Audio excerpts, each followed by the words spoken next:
শুরুতেই জানিয়ে দেব সংবাদ শিরোনাম, এরপর থাকছে বিস্তারিত।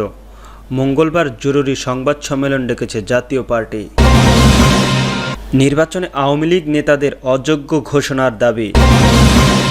এরপর আরও থাকছে, নতুন গণতান্ত্রিক সংবিধান প্রণয়ন করতে হবে বললেন নাহিদ ইসলাম। এবং সর্বশেষ জানিয়ে দেব, শ্যামপুরের নিষিদ্ধ আওয়ামী লীগ ও অসংঘ সংগঠনের 3 সদস্য গ্রেপ্তার। মঙ্গলবার জরুরি সংবাদ সম্মেলন ডেকেছে জাতীয় পার্টি।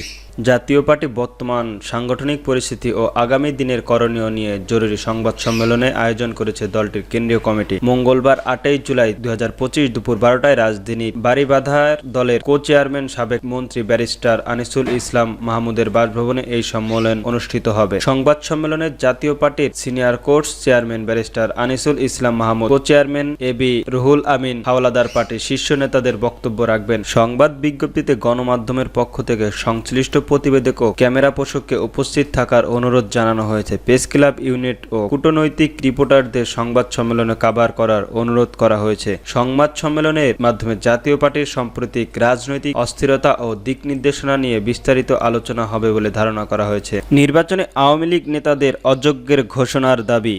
জাতীয় সংসদ নির্বাচন আগামী ফেব্রুয়ারি মাসের মধ্যেই আয়োজন এবং নিষিদ্ধ আওয়ামী লীগের পদধারীদের ভোটে অযোগ্য করা সহ 4 দফা দাবি জানিয়েছে জাতীয় গণতান্ত্রিক আন্দোলন। বাকি 2টি দাবি হয়েছে আগামী 2 মাসের মধ্যে সংশোধনীয় সীমানা চূড়ান্ত এবং নির্বাচনীয় ব্যয় বাড়িয়ে 40 লাখ টাকা বিধান যুক্ত করে আরপিও সংশোধন করা। সোমবার রাজধানীর আগারগাঁওয়ের নির্বাচনের ভবনের প্রধান নির্বাচক কমিশন এএম নাসির উদ্দিনের সঙ্গে বৈঠকে তারা এসব দাবি জানান। বৈঠক শেষে এমডি চেয়ারম্যান ববি হাজাদ তাদের দাবির কথা সাংবাদিকদের জানান। এই দিনে বাংলাদেশের আগমন পার্টির একটি প্রতিনিধিত্ব দল সিসিওর সঙ্গে বৈঠকে করেন। এই দিন বিকাল 3টার দিকে এমডির 5 সদস্যের প্রতিনিধি দল সিসিওর সঙ্গে বৈঠক করেন। পরে ববি হাজদাদ সাংবাদিকদের বলেন, আরপি এর প্রার্থী অযোগ্য, নিষিদ্ধ আওয়ামী লীগ নেতারা যেন কোনোভাবেই লুকিয়ে ভোট অংশগ্রহণ করতে না পারেন, যেন বিধান যুক্তি করার প্রস্তাব না করা হয়। বিষয়টি নিয়ে সরকারের প্রস্তাব তুলে ধরার পরামর্শ দেন সিসি।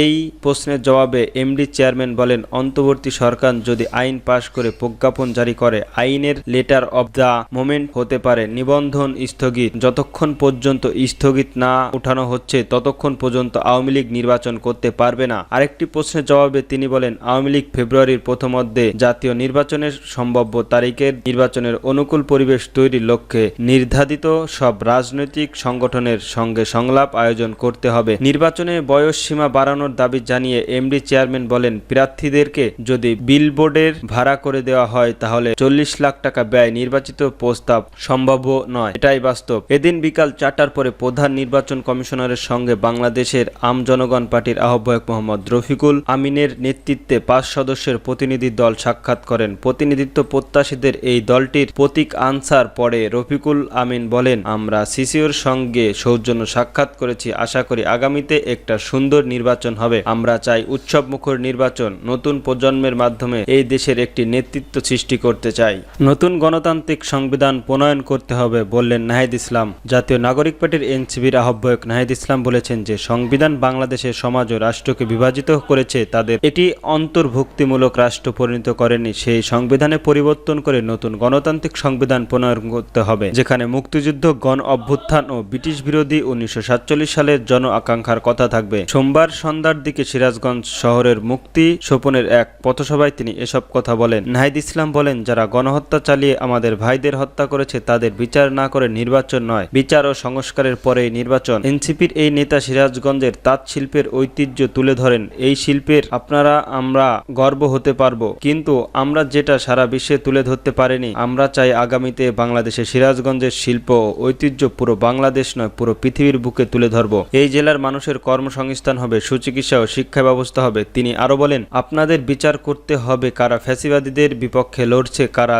জীবনের ঝুঁকি নিয়ে সংগ্রাম করছে। যে ফ্যাসিবাদ বিদায় নিয়েছে সেই জায়গায় অন্যরা বসার ব্যবস্থা করতে চাইলে আপনারা বিচার বিশ্লেষণ করার সামর্থ্য করুন। সন্ত্রাস ও চাঁদামুক্ত সিরাজগঞ্জ গড়ে তুলুন। আপনারা গণ অভ্যুত্থানের পর নিরপেক্ষ প্রশাসন, পুলিশ ও আদালত চেয়েছেন, কিন্তু আমরা দেখেছি প্রশাসনে যারা রয়েছেন তারা একটি দলের হয়ে কাজ করছে। জুলাই ঘোষণাপত্র ও সংস্কারের বিষয়ে এনসিপির আহ্বায়ক বলেন, শহীদ পরিবারে যারা আছেন তাদের রাজনৈতিক, সামাজিক ও অর্থনৈতিক নিরাপত্তার ব্যবস্থা সরকারের করতে হবে। শুধু এই সরকার নয়, যে সরকারি ক্ষমতায় আসুক এটা তাদেরই করতে হবে। এটার জন্যই আমরা জুলাই ঘোষণাপত্রের কথা বলেছি, যে জুলাই ঘোষণাপত্রের এই শহীদদের কথা থাকবে, এই পরিবারের গুলোর কথা থাকবে এবং সেটা সংবিধানে যুক্ত করা হবে। জুলাই ঘোষণাপত্রের বাংলাদেশে কি কি সংস্কার লাগবে সেই কথা থাকবে। আমরা এই দুটি দাবিতে সারা দেশে পথযাত্রা করেছি। তিনি বলেন, আমরা শুনেছি সিরাজগঞ্জ প্রশাসন নিরপেক্ষ আচরণ করছে না। জুলাই গণ অভ্যুত্থানের দাবি নিরপেক্ষ প্রশাসন, নিরপেক্ষ পুলিশ ও নিরপেক্ষ আদালত। এ সময় সিরাজগঞ্জ প্রশাসনকে সতর্ক করে দিয়ে এনসিপির আহ্বায়ক বলেন, আপনাদের নির্দিষ্ট কোনো দলের হয়ে কাজ করবেন না।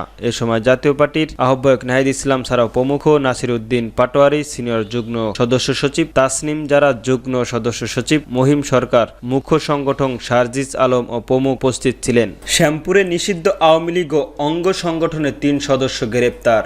নিষিদ্ধ ঘোষিত আওয়ামী লীগ ও তার অসংঘ গঠনের 3 সদস্যকে গ্রেপ্তার করেছে শ্যামপুর থানার পুলিশ। গ্রেপ্তারকৃতরা হলেন মোহাম্মদ নাইমুর রহমান, হারুন, আলামিন মোল্লা। শ্যামপুর থানার জুইরান সালাম উদ্দিনের পেট্রোল পাম্পের সামনে মাওয়া ঢাকাগামী এক্সপ্রেস ওয়ের হাইওয়ের উপর থেকে তাদেরকে গ্রেপ্তার করা হয়। শ্যামপুর থানা সূত্রে জানা যায়, ওই সময় রাজনৈতিক কর্মকাণ্ড নিষিদ্ধ আওয়ামী লীগ ও তার অঙ্গ সংগঠনে প্রায় 20 থেকে 30 জন নেতাকর্মী সরকার বিরোধী মিছিল করেছিল। রাত্রিকালীন হোল্ড মোবাইল টিম ও স্পেশাল ডিউটিতে নিয়োজিত পুলিশ ফোর্স তৎক্ষণিক ঘটনাস্থলে পৌঁছায়। সেখান থেকেই নাইমুর, হারুন ও আলামিনকে গ্রেপ্তার করা সম্ভব হয়, তবে বাকিরা পালিয়ে যায়। থানা সূত্রে আরও জানা যায়, গ্রেপ্তারকৃতদের বিরুদ্ধে আইনগত ব্যবস্থা গ্রহণ প্রক্রিয়াধীন রয়েছে এবং পলাতকদের গ্রেপ্তারের অভিযান অব্যাহত রয়েছে।